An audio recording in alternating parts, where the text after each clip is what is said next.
वित्तीय अनियमितताओं पर सहकारिता मंत्री धन सिंह का बड़ा एक्शन, बोले समितियों की होगी एसआईटी जांच, दोषी अधिकारियों और कर्मचारियों पर होगी सख्त कार्रवाई। कृषि क्षेत्र में 500 करोड़ का निवेश करेगा अडानी समूह, कृषि मंत्री ने की जन प्रतिनिधिमंडल से चर्चा, किसानों को फसल का मिलेगा उचित मूल्य। लक्सर में किसान यूनियन पटेल का जेके फैक्ट्री गेट पर प्रदर्शन, फैक्ट्री प्रबंधन पर मनमानी का आरोप, पुलिस ने फैक्ट्री गेट पर संभाला मोर्चा। मध्य महेश्वर परियोजना से बनी 2 दिन में 1400 यूनिट बिजली, 200 से अधिक गांवों को मिलेगा फायदा। मलिन बस्ती पर चला एमडीडीए का बुलडोजर, स्पिना नदी के किनारे बसे अवैध मकानों को तोड़ा गया, लोगों ने किया जमकर विरोध। और उत्तराखंड में बारिश का ऑरेंज अलर्ट जारी, मौसम विभाग की चेतावनी, कुमाऊं और गढ़वाल के पर्वतीय जिलों में होगी तेज बारिश, भूस्खलन की भी आशंका। आप देखते हैं के न्यूज, खबरों का सारथी। नमस्कार, उत्तराखंड की खबरों में आपका स्वागत है। मैं हूं मनोज मानस और अब खबरें विस्तार से। अहम खबर से बुलेटिन की शुरुआत करते हैं। देहरादून से अहम खबर सामने आ रही, जहां बस्तियों में 250 अवैध निर्माण पर कार्रवाई हुई है। काठ बंगला और वीर गब्बर सिंह बस्ती में अभियान चला है। 11 मार्च 2016 के बाद हुए अवैध निर्माण ध्वस्त किए गए हैं। तो ये निर्माण ध्वस्त किए जाएंगे। ध्वस्तीकरण के लिए टीमें भी गठित कर दी गई हैं। ध्वस्तीकरण के लिए 2 टीमें गठित की गई हैं। बस्तियों में 250 से ज्यादा अवैध निर्माण पर कार्रवाई की बात सामने आई। आपको बता दें कि काठ बंगला और वीर गब्बर सिंह बस्ती में अभियान चलाया जाएगा। 11 मार्च 2016 के बाद हुए अवैध निर्माण पर ध्वस्तीकरण की कार्रवाई होगी। इसके लिए 2 टीमें गठित कर दी गई हैं। ध्वस्तीकरण के लिए 2 अलग अलग टीमें गठित की गई हैं।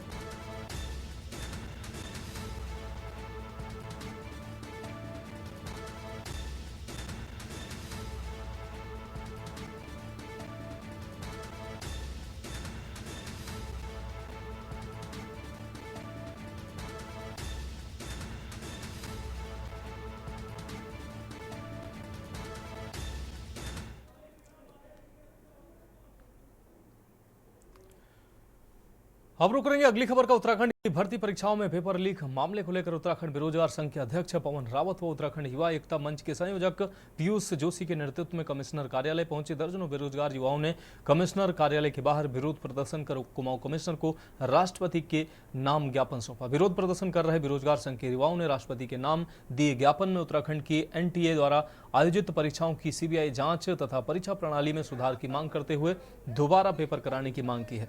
बेरोजगार संघ का मानना है कि इन परीक्षाओं की पारदर्शिता तथा निष्पक्षता सुनिश्चित करने के लिए सीबीआई जांच आवश्यक है। विरोध प्रदर्शन कर रहे लोगों का कहना है कि अगर मांगें पूरी नहीं होती हैं तो जल्द एक बड़े आंदोलन की तैयारी हम लोग करेंगे।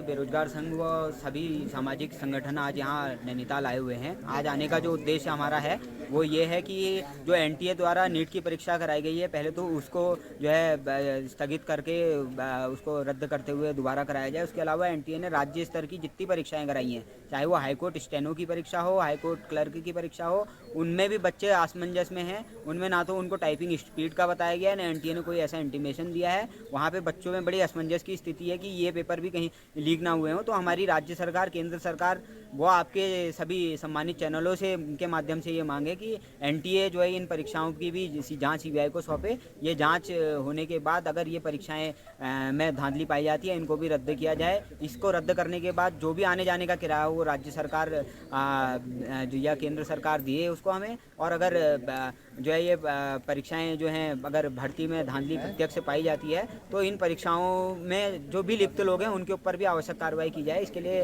राष्ट्रपति जी को ज्ञापन भी सौंपा है। अब रुक करेंगे अगली खबर का। देवभूमि उत्तराखंड में 4 धाम यात्रा अपने चरम पर चल रही है, जिसे लेकर स्वास्थ्य विभाग भी लगातार सभी जनपदों में यात्रियों को स्वास्थ्य की स्क्रीनिंग कर रहा है। इस बात को लेकर उत्तराखंड की DG health doctor Vinita Shah ने कहा कि अभी तक सभी जनपदों में कुल मिलाकर 5,88,000 यात्रियों की स्क्रीनिंग की जा चुकी है।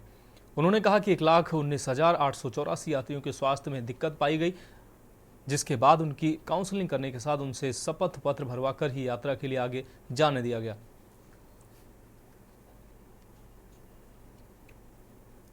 लगभग अभी चारधाम यात्रा चल रही है। 5,78,000 लोगों की स्क्रीनिंग की गई है सभी जिलों में। जो ऋषिकेश से लेके सभी धामों में मिला के ये स्क्रीनिंग का वो फिगर है। और 1,19,884 लोगों को में कोमॉर्बिडिटी पाई गई और जिनको काउंसिल किया गया और जिनसे शपथ पत्र भराने के बाद ही उनको आगे भेजा गया।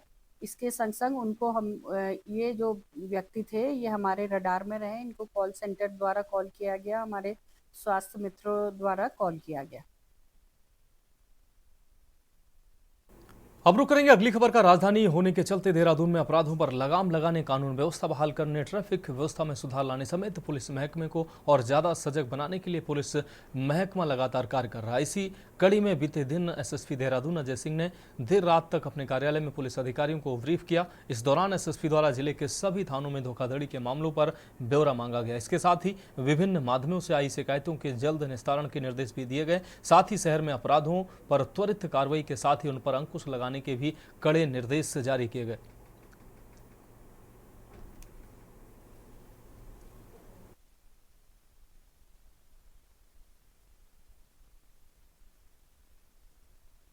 मंथली अपराध गोष्ठी का आयोजन किया गया था, जिसमें सर्वप्रथम जो माह में जो अच्छा काम करने वाले अधिकारी कर्मचारी उनको सम्मानित भी पुरस्कृत किया था। साथ ही साथ अपराध गोष्ठी में जो भी हमारे हीनियस ऑफेंस के पेंडिंग है उसकी समीक्षा करना, खासकर जो हमारे एनडीपीएस और साइबर के केसेस हैं उनमें क्या प्रगति चल रही है, यातायात प्रबंधन, चालान के ऊपर, एक्सीडेंट्स जो हमारे हो रहे हैं उस पर उसके कारणों की खोज और उसका निवारण, तो हर बिंदुओं पर इसमें चर्चा की गई अपने अधिकारी कर्मचारियों के साथ। और जो थानावार जो अपराध घटित है उनके जल्दी जल्दी अनावरण होना, साथ ही साथ जो व्हाइट कॉलर अपराध हैं, खासकर जो 420 के मामले जो बढ़ रहे हैं जमीन की धोखाधड़ी के, उनमें प्रभावी कार्रवाई करना और विगत कुछ माह में जो सनसनीखेज अपराध हुए हैं उनमें अच्छी पैरवी करके और जल्दी जल्दी चार्जशीट करने के लिए सभी को निर्देश दिए गए। तो अपराध गोष्ठी में देखा जाए तो समस्त जो जिले की जो कानून व्यवस्था को लेकर, अपराध को लेकर, यातायात प्रबंधन को लेकर और इस तरह के जो अपराधी सक्रिय हैं उन पर कैसे कार्रवाई की जाए, सत्यापन अभियान को कितना बढ़ाया जाए और बाहरी जो संदिग्ध व्यक्ति हैं उनका सत्यापन कर उन पर कार्रवाई की जाए, इन्हीं सभी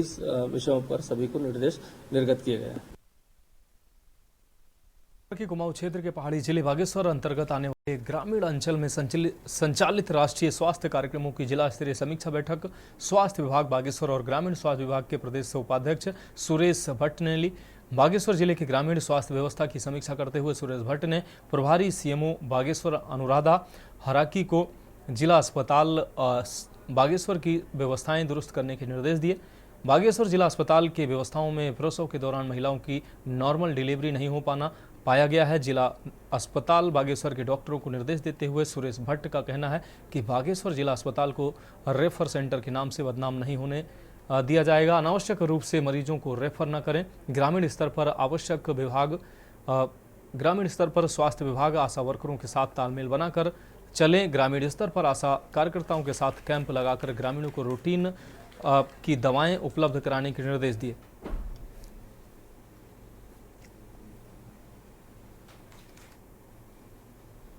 बागेश्वर जिले की एनएचएम की इस समीक्षा बैठक में सभी हमारे इस क्षेत्र से जुड़े हुए सभी हमारे सीएमओ मैम और उनकी पूरी टीम आज यहाँ पर उपस्थित थी। हर क्षेत्र में अभी तक क्या क्या हमारी उपलब्धियाँ रही हैं, क्या क्या हमने काम किया, उसकी समीक्षा की है। ऐसे अनेक प्रकार की जो सरकार की योजनाएं स्वास्थ्य के क्षेत्र में हैं उनको और हम नीचे तक उनकी गति हम कैसे बढ़ाएं, उनकी सुलभता लोगों तक कैसे पहुंचाएं, इसकी भी चर्चा की है। कुछ यहाँ की स्थानीय समस्याओं के बारे में भी बात की है, उसका भी समाधान करेंगे, क्योंकि कुछ ऐसी मूलभूत आवश्यकताएं धीरे धीरे उसकी पूरी की। अच्छे डॉक्टर्स की टीम, इस बीच अच्छे डॉक्टर्स भी यहाँ पर आए हुए हैं, कुछ एक्सपर्ट डॉक्टर्स और आने हैं, उनकी कमी है, उसको भी पूरा करेंगे। रुक करते हैं अगली खबर का। हल्द्वानी में जिला प्रशासन और ड्रग विभाग ने बनभूलपुरा क्षेत्र में ताबड़तोड़ छापेमारी की। इस दौरान मेडिकल स्टोर में प्रतिबंधित दवाओं को चेक किया गया, जिसमें 2 मेडिकल स्टोरों में मानकों के विपरीत प्रतिबंधित दवाइयों का स्टॉक पाया गया, जिस पर कार्रवाई भी की गई। इसके अलावा बनभूलपुरा लाइन नंबर 17 ताज मस्जिद के पास एक घर में प्रशासन की टीम को प्रतिबंधित पॉलीथीन का जखीरा मिला। लगभग 10 कुंतल से अधिक पॉलीथीन बरामद की गई, जिसे प्रशासन ने जब्त कर लिया है। और सिटी मजिस्ट्रेट एपी वाजपेयी ने बताया कि जिला प्रशासन द्वारा बनभूलपुरा में छापेमारी की जा रही थी। इस दौरान पता चला है कि यहां बड़ी मात्रा में प्रतिबंधित पॉलीथीन बरामद हुई है, जिसको लेकर एक संदिग्ध घर में चेकिंग की गई तो वहां गोदाम बनाकर प्लास्टिक का जखीरा मिला है, जिसे प्रशासन ने जब्त कर लिया है, जिस पर आगे की कार्रवाई की जा रही है। जिलाधिकारी महोदय के आदेश थे, उसके क्रम में आज हमने औषधि नियंत्रक विभाग और जो हमारा स्वास्थ्य विभाग है उसके साथ यहाँ पर जो मेडिकल स्टोर हैं और क्लिनिक्स जो अवैध रूप से चल रहे हैं उनके खिलाफ कार्रवाई की है, उनकी जांच की है। कुछ अनियमितताएं हमें मिली हैं, उसमें पीसीपीएनडीटी एक्ट में कार्रवाई की जा रही है। साथ ही कुछ लोग मौके पे नहीं पाए गए तो उनके 3 क्लिनिक हमने सील किए हैं। इसके अलावा मेडिकल स्टोर में भी 2 मेडिकल स्टोरों के विरुद्ध मानकों का उल्लंघन करने के लिए और प्रतिबंधित जो दवाइयाँ हैं निर्धारित मात्रा से अधिक रखने के क्रम में कार्रवाई की गई है। दवाई पॉलिथीन की पड़ी हुई है। देखिए, इसी बीच हमने नगर निगम के साथ यहाँ पर निरीक्षण में हमें 1-2 जगह लीड मिली थी, तो उसी में एक दुकान का भी चालान किया है और एक ये घर अभी भी हमें मिला है। यहाँ पे गोडाउन का शक्ल इसको दी गई है और यहाँ भारी मात्रा में यहाँ पे प्रतिबंधित पॉलिथीन हमें यहाँ मिली है। तो उत्तराखंड की खबरों में वक्त एक ब्रेक का है, जल्द हाजिर होंगे। आप देख रहे हैं के न्यूज, खबरों का सारथी। ब्रेक के बाद उत्तराखंड की खबरों में एक बार फिर से आपका स्वागत है। अब रुक करेंगे अगली खबर का। Ramnagar Jim Corbett nature guide association के तत्वाधान में मौजूद नेचर गाइडों कॉर्बेट टाइगर रिजर्व के उपनिदेशक दिगांत नायक को ज्ञापन सौंपकर कहा गया कि Corbett tiger reserve Ringoda gate Garjiya zone को मानसून सीजन में भी स्थानीय ग्रामीणों के रोजगार एवं संरक्षण को ध्यान में रखते हुए इसे पूरे वर्ष खोला जाए। उन्होंने कहा कि कॉर्बेट टाइगर रिजर्व का ये एक ऐसा पर्यटन जोन है जहां पर महिला नेचर गाइड भी तैनात है। साथ ही कहा कि एक तरफ सरकार महिलाओं को आत्मनिर्भर बनाने की बात करती है, तो वहीं इस प्रकार के निर्णय लेकर महिलाओं का आगे रोजगार संकट पैदा कर रही है। उन्होंने कहा कि जिस प्रकार मानसून सत्र में पार्क के कुछ जोनों को खोल दिया जाता है, उसी प्रकार इस जोन को भी खोला जाए। मांग पूरी न होने पर उन्होंने 15 दिन के बाद उग्र आंदोलन करने की चेतावनी दी। वहीं मामले में उप निदेशक दिगांत नायक ने बताया कि इस मामले में विभाग का प्रयास है कि इसे भी वर्ष भर खोला जाए, जिसको लेकर उच्च अधिकारियों से पत्राचार किया जा रहा है। सर, हमारा कई लंबे टाइम से प्रयास चल रहा था और जो कि पहले पूर्व में 2020 में पार्क मानसून में खुला भी है एक्चुअली, जो कि आमडंडा से संचालित किया था। सुरक्षित टूरिज्म को देखते हुए रिंगोड़ा गेट से ट्रांसफ़र किया गया गेट, और वहाँ पर बहुत विधिवत गेट चल रहा है। और हमने विभाग से ये किया है कि इसे वर्ष भर चलाते रहें, क्योंकि रोजगार का मामला स्थानीय लोगों का मामला है और ये पहला ऐसा जोन है जहाँ महिला गाइड हैं। और हमारी सरकार की भी एक मंशा रही है कि महिलाओं को आगे बढ़ाना। बेटी पढ़ाओ बेटी बचाओ वाला जो नारा दिया है, तो उसको कहीं ना कहीं वो व्यक्त जा रहा है पार्क प्रशासन के देखते हुए, यहाँ पर अनदेखी कर रहा है अभी। लेकिन आश्वासन दिया है डीडी साहब ने कि कल डायरेक्टर साहब NTC से जा रहे हैं किसी काम से, तो उस पर भी वार्ता करेंगे। तो हमने भी उनको 15 दिन का टाइम दिया हुआ है कि 15 दिन में हमें स्पष्टीकरण चाहिए। अगर नहीं हुआ तो हम उग्र आंदोलन या फिर शासन पर अपनी बात रखेंगे। गाइड्स का यही आशा है कि ये हमारा गर्जिया पर्यटन जोन जो है वो 12 महीने खुले रहे, जो अभी के लिए जून 30 को बंद हो जाता है मानसून सत्र में, और जो अक्टूबर में खुलता है उसको पूरा 12 महीने चलाने के लिए इनका ज्ञापन मिला है। तो अभी यही है, उनको भी यही समझाया गया है कि हमने ऑलरेडी इसके लिए बहुत प्रयास कर रहे हैं, डायरेक्टली भी चिट्ठी भी लिखे हैं और उसके साथ साथ उच्च स्तर से बात भी कर रहे हैं। इसका यही उम्मीद करते हैं कि जल्दी से जल्दी इसका हल निकले और इसका परमिशन आ जाए। अब बढ़ेंगे अगली खबर की ओर। 2 दिन तक बद्रीनाथ विधानसभा में प्रवास पर रहे बीजेपी प्रदेश अध्यक्ष महेंद्र भट्ट प्रवास से वापस आ चुके हैं, देहरादून लौट आए हैं। इस दौरान उन्होंने भाजपा मुख्यालय देहरादून में प्रेस वार्ता कर भाजपा की जीत का दावा किया। महेंद्र भट्ट ने कहा कि उपचुनाव में दोनों ही सीटों पर भारतीय जनता पार्टी का प्रत्याशी भारी बहुमत से जीत दर्ज करेंगे। दोनों ही सीटों पर पार्टी का कार्यकर्ता कार्य कर रहे हैं और 26 जुलाई के बाद स्टार प्रचारक भी इन दोनों सीटों पर प्रचार करने पहुंचेंगे। साथ ही उन्होंने बताया कि कैबिनेट मंत्री सौरभ बहुगुणा का कार्यक्रम निर्धारित कर दिया गया है। वह 3 से 5 जुलाई तक बद्रीनाथ विधानसभा में जनसभाएं करेंगे, जबकि अन्य स्टार प्रचारकों का कार्यक्रम भी जल्द तय कर दिया जाएगा।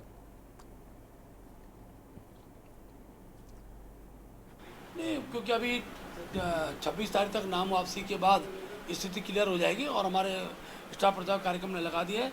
हमारे सौरभ भोगना मंत्री जी का कार्यक्रम 3, 4, 5 को हमने बद्रीनाथ विधानसभा में लगाया है। हमारे निशंक जी हैं, अपने त्रिवेंद्र जी हैं, इन सब के कार्यक्रम रचना जो हमारे लोकसभा के जो हमारे प्रभारी हैं वो तैयार करें। 1-2 दिन का सारे कार्यक्रम आप सब तक पहुँचेंगे। अब बढ़ेंगे अगली खबर की ओर। उत्तराखंड बीजेपी के वरिष्ठ नेताओं की दिल्ली में मंगलवार को एक बड़ी बैठक होने जा रही है। इस बैठक में राष्ट्रीय संगठन महामंत्री वीएल संतोष, प्रदेश प्रभारी दुष्यंत गौतम, प्रदेश के राज्यसभा और लोकसभा के सभी सांसद मौजूद रहेंगे। मुख्यमंत्री पुष्कर सिंह धामी, भाजपा प्रदेश अध्यक्ष महेंद्र भट्ट की मौजूदगी में होने वाली इस बैठक में उत्तराखंड में आगामी दिनों के लिए कई कार्यक्रम तय किए जाएंगे। पार्टी के प्रदेश अध्यक्ष महेंद्र भट्ट ने बताया कि यह बैठक केंद्रीय राज्य मंत्री अजय टम्टा के आवास पर होगी। इस बैठक में आगामी निकाय चुनाव के साथ साथ नवंबर-दिसंबर में प्रस्तावित पंचायत चुनाव को लेकर भी रणनीति पर चर्चा होगी। उन्होंने बताया कि प्रदेश के सभी 5 लोकसभा सीटों पर जीत के बाद भी खुशी का वक्त है। इसके अलावा प्रदेश की सभी राज्यसभा सीटों पर भी भाजपा के सांसद काबिज हैं।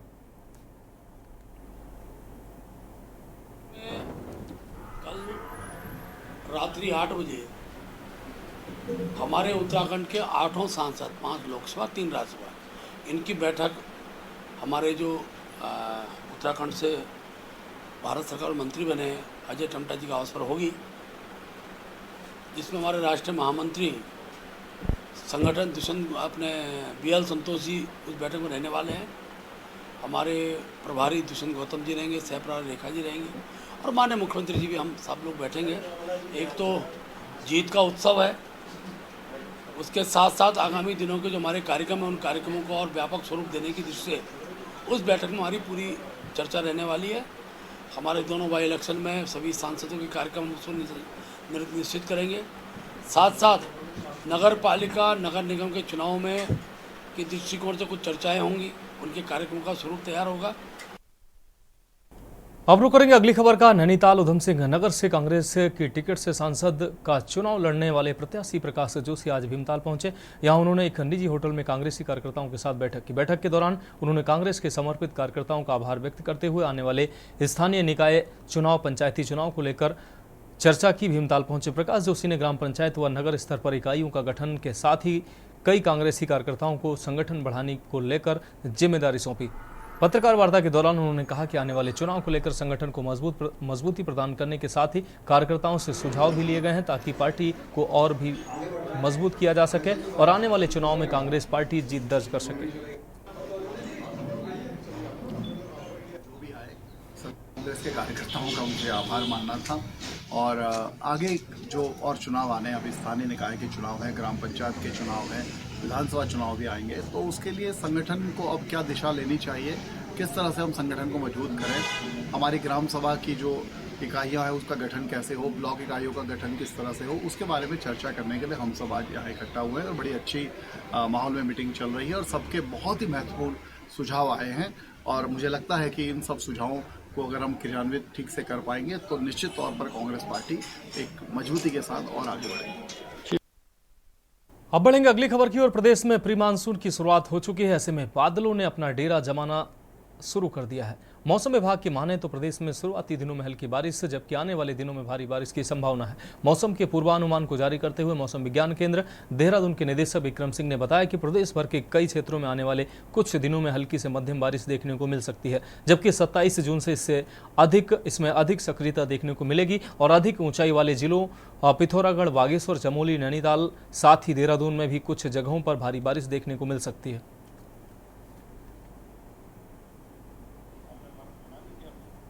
जो रेन थंडरस्टॉर्म एक्टिविटी वो अब बढ़ रही है प्रदेश में। आज 24 के लिए भी बात करें तो मैं कहूँगा कुमाऊं रीजन में अनेक जगहों तक में और इसी तरह जो अंदर के डिस्ट्रिक्ट है या इधर गढ़वाल के बाकी भी डिस्ट्रिक्ट हिल्स की अगर बात करूँ तो उसमें भी जो है अनेक जगहों तक में जो है संभावना है कि बारिश हल्की से मध्यम मिलेगी। जहाँ तक मैदानी क्षेत्र है तो कुछ जगहों तक आप कह सकते हैं हल्की मध्यम बारिश वहाँ पर भी रहने वाली है। कल और परसों में भी एक्टिविटी करीब करीब इसी तरह है। थोड़ा जो ज़्यादा एक्टिविटी है वो कुमाऊं क्षेत्र में रहेगी, पर गढ़वाल में भी जो स्कैटर्ड एक्टिविटी वो कलर परसों भी मिलने वाली है। हल्की से मध्यम ही ज़्यादातर हम एक्सपेक्ट कर रहे हैं, तो इसमें हैवी रेन्स वगैरह 2-3 दिन नहीं रखी गई है आज जो स्थिति दिख रही है। फिर 27-28 में जब आप जा रहे हैं तो बारिश की जो एक्टिविटी वो बढ़ रही है। आप देखेंगे पूरे प्रदेश में ही जो है हल्की से मध्यम ज़्यादातर जगहों में 27-28 में और आगे भी वो रहने वाली है। अब रुक करेंगे अगली खबर का। रामनगर में विश्व हिंदू परिषद एवं बजरंग दल के कार्यकर्ताओं ने सीओ कार्यालय पहुंचकर पुलिस क्षेत्र अधिकारी भूपेंद्र सिंह भंडारी को ज्ञापन सौंपा है। विश्व हिंदू परिषद के जिला उपाध्यक्ष सूरज चौधरी के नेतृत्व में एकत्रित कार्यकर्ताओं ने सौंपे ज्ञापन में कहा कि नगर व आसपास के इलाकों में स्थित विशेष समुदायों की धार्मिक इमारतों पर लाउड स्पीकर लगाकर उच्च न्यायालय के आदेशों की अवहेलना की जा रही है। उन्होंने कहा कि इस संबंध में संगठन द्वारा पूर्व में भी कई बार कोतवाली पुलिस को लिखित से अवगत कराया गया है। इस पर रोक लगाने की मांग भी की गई है, लेकिन आज तक कोई कार्रवाई नहीं की गई। उन्होंने कहा कि यदि 3 दिन के भीतर इन लाउड स्पीकरों को नहीं हटाया गया तो कार्यकर्ता भवानीगंज स्थित भगत सिंह चौक पर धरना प्रदर्शन करने को मजबूर होंगे। पिछले लंबे समय से रामनगर कोतवाली मौखिक और लिखित विश्व हिंदू परिषद बजरंग दल के कार्यकर्ता विशेष धार्मिक इमारतों पर लगे लाउड स्पीकरों के बंद करने के लिए कई बार हमने लिखित में ज्ञापन रामनगर कोतवाली में दिए, लेकिन निरंतर लाउड स्पीकरों का उपयोग जारी है। इसको लेकर के आज क्षेत्रीय अधिकारी सीओ साहब को एक ज्ञापन दिया है, जिसमें जल्द से जल्द जितने भी विशेष धार्मिक इमारतों पर लाउड स्पीकर लगे तत्काल प्रभाव से बंद करने के लिए कहा गया है। साथ ही यदि 3 दिन के भीतर विशेष धार्मिक इमारतों पर लगे लाउड स्पीकर ध्वनि यंत्र पर नियंत्रण नहीं होता है तो विश्व हिंदू परिषद बजरंग दल अपना भवानीगंज चौक पर प्रदर्शन करेगा। देखिए, बजरंग दल के कुछ कार्यकर्ता आज मेरे पास यहाँ पर आए हैं, क्योंकि पूर्व से ही उच्चतम न्यायालय के ये निर्देश है कि धार्मिक स्थलों पर जो है वो ज़्यादा ध्वनि वाले जो है वो उसमें डिसिबल दे रखे हैं कि दिन में रात में और आबादी वाले क्षेत्र में कितने डिसिबल पर जो है वो लाउड स्पीकरों का प्रयोग किया जा सकता है, ताकि ये ध्वनि प्रदूषण को रोका जा सके। इसमें पूर्व में भी रामनगर क्षेत्र में हमारे द्वारा अभियान चलाया गया है और हमने धार्मिक स्थलों से जो है लाउड स्पीकर हटाए भी गए, परंतु इनके द्वारा ये शिकायत की जा रही है कि अभी भी जो है अजान के समय में सुबह और शाम के समय में अधिक ध्वनि से जो है लाउड स्पीकर बज रहे हैं। अब रुक करेंगे अगली खबर का। जिलाधिकारी देहरादून ने डॉक्टर सोनिका की अध्यक्षता में ऋषिपर्णा सभागार कलेक्ट्रेट में जनसुनवाई कार्यक्रम आयोजित किया गया। जनसुनवाई में आज 112 शिकायतें प्राप्त हुई। अधिकांश शिकायतें भूमि संबंधित प्राप्त हुई। इसके अतिरिक्त भरण पोषण, पारिवारिक विवाद, वित्तीय धोखाधड़ी, आर्थिक सहायता, नौकरी दिलाने, भूमि पर माफियाओं द्वारा अवैध खनन, सड़क के साथ ही नगर निगम, MDDA, विद्युत पेयजल संस्थान, जल संस्थान, समाज कल्याण आदि विभाग से संबंधित शिकायतें प्राप्त हुई। अधिकांश शिकायतों का निस्तारण जिलाधिकारी ने मौके पर किया, जबकि कुछ शिकायतों के निस्तारण के लिए निर्देश संबंधित विभाग के अधिकारियों को दिए गए। शिकायतें यहाँ पे आई हैं और हर बार की तरह जो शिकायतें हैं मिक्स ऑफ कंप्लेंट्स हैं कि बिजली से लेके, पानी से लेके, लैंड डिस्प्यूट से लेके, प्राइवेट लैंड, सीनियर सिटीजन्स की काफ़ी हमारे पास शिकायतें आती हैं। हम कोशिश करते हैं यहीं पे उनका निस्तारण हो और अगर मौके पे जाना हो तो मौके पे जाना निस्तारण।